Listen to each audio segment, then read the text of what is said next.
మొత్తంగా రైతు రుణమాఫీలో రైతుల సంఖ్యను తగ్గించడానికి, రుణమాఫీ డబ్బును తగ్గించడానికి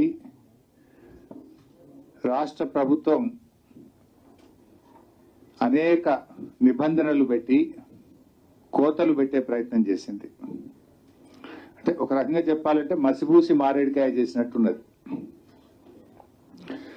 రైతును రైతుగా చూడాలి కానీ రేషన్ కార్డు నిబంధన పేరిట, కుటుంబ నిబంధన పేరిట రైతుల సంఖ్యను తగ్గించడానికి రాష్ట్ర ప్రభుత్వం ప్రయత్నం చేసింది.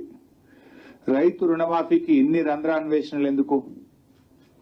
ఆ రోజేమో ముఖ్యమంత్రి గారు వెంటనే పోయి రుణాలు తెచ్చుకోండి అని ఆ రోజు రైతులను ఆకర్షించడానికి, ఓట్లు దండుకోవడానికి ముఖ్యమంత్రి గారు ప్రయత్నం చేశారు. కానీ ఈ రోజు ఏమంటుండు?